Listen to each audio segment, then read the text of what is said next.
Bismillahirrahmanirrahim. Assalamualaikum warahmatullahi wabarakatuh. Waalaikumsalam warahmatullahi wabarakatuh. Alhamdulillahirabbil alamin wa bihi nasta'in wa ala umuri dunya waddin. Wassalatu wassalamu ala asrofil anbiya'i wal mursalin wa ala alihi wa sahbihi ajmain. Pertama-tama marilah kita panjatkan puji dan syukur kehadirat Allah Subhanahu wa taala. Tak lupa salawat serta salam semoga tercurah limpahkan kepada diri kita habibana wa nabiyana wa maulana Muhammad sallallahu alaihi wasallam, kepada para keluarganya serta para sahabatnya dan juga kita selaku umatnya yang berzama. Sebelumnya perkenalkan, nama saya Hilma Nadia. Di sini saya akan mempresentasikan mata kuliah Sejarah Peradaban Islam yang materinya tentang dinasti Ayyubiyah.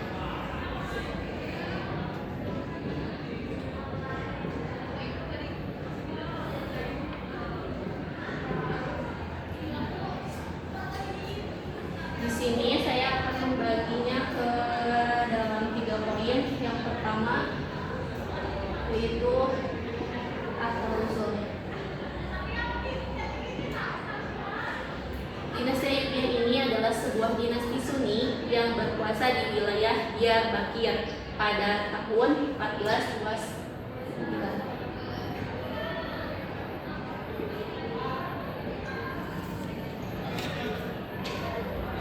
hingga tahun 1429. Nah, dinasti ini didirikan oleh Salahuddin Al-Ayyubi.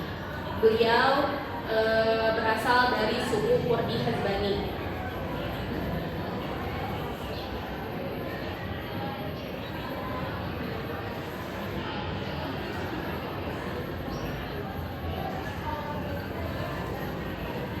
Salahuddin Al-Ayyubi ini adalah putra dari Najmuddin Ayyub, yang dimana beliau itu adalah abdi dari Nuruddin Putra Zandi.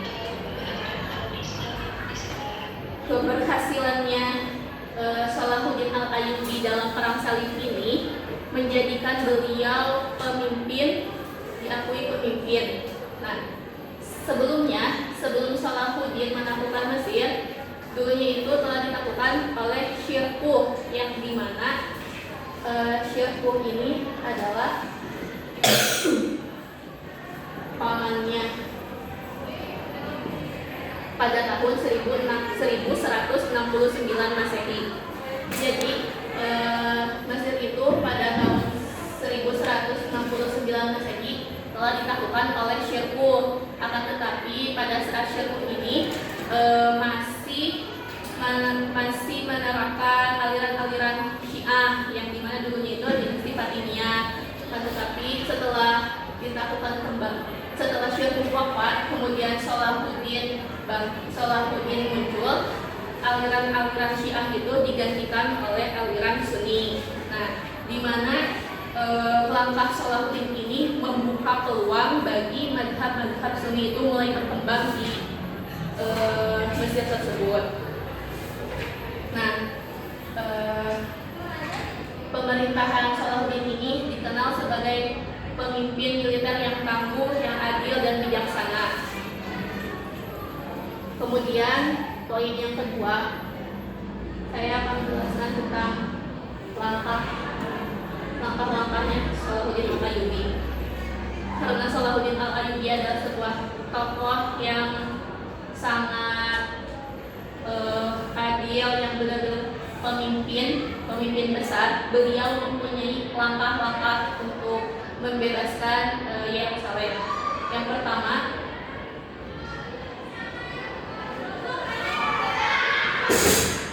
JMTS, yaitu Jihad Melawan Tentara Salib. Nah, beliau sangat berupaya untuk melakukan perlawanan kepada tentara salib. Beliau mengajak semua kaum muslimin untuk melakukan jihad. Yang kedua yaitu mempersatukan umat Islam. Nah, sebelum melawan musuh luar, Salahuddin itu berupaya untuk mempersatukan kaum muslimin terlebih dahulu, karena sebelumnya kaum muslimin ini terpecah belah seperti tentara Turki, Kurdi, dan Arab. Jadi di sini Salahuddin itu mempersatukan kembali untuk memperjuangkan agama dan tanah Islam. Setelah itu melakukan penyatuan wilayah. Di sini Salahuddin itu menyatukan Suriah dan Mesopotamia.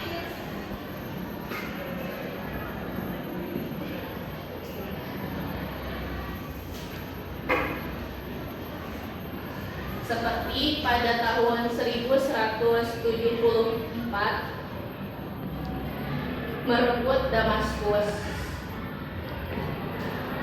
Kemudian pada tahun 1185 Masehi menguasai Aleppo.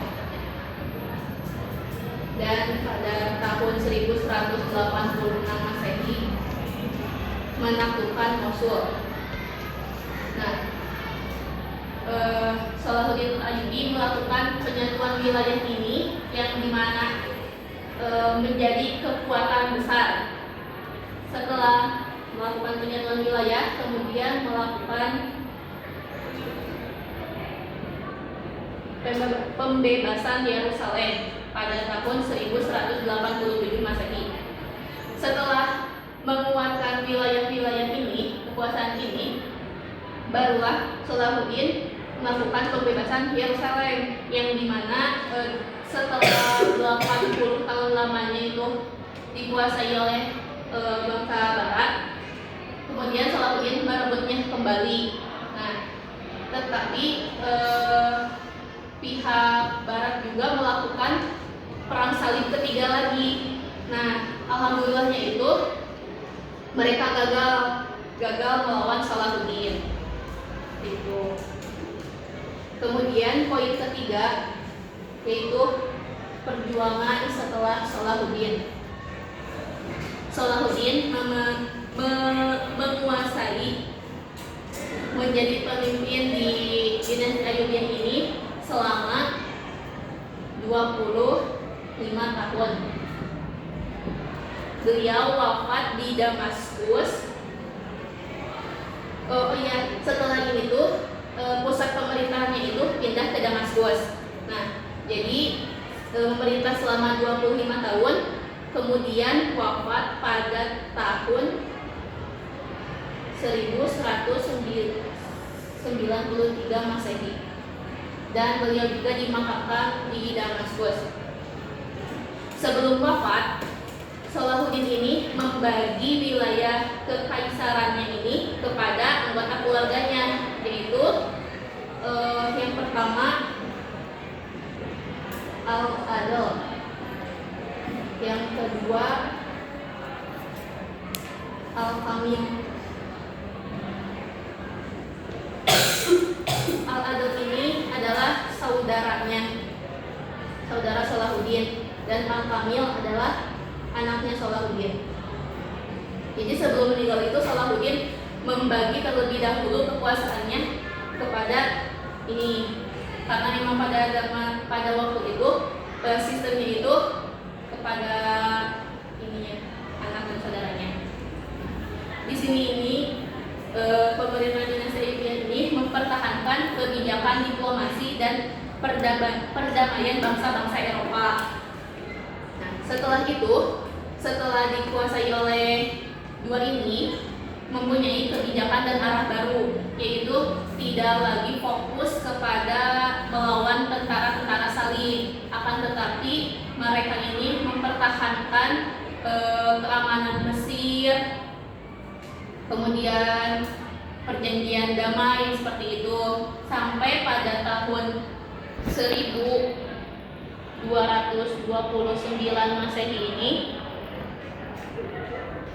dinasti Ayyubiyah ini menandatangani perjanjian damai dengan Kaisar Frederick II Jerman, yang dimana ekonomi dan perdagangan internasional itu aman.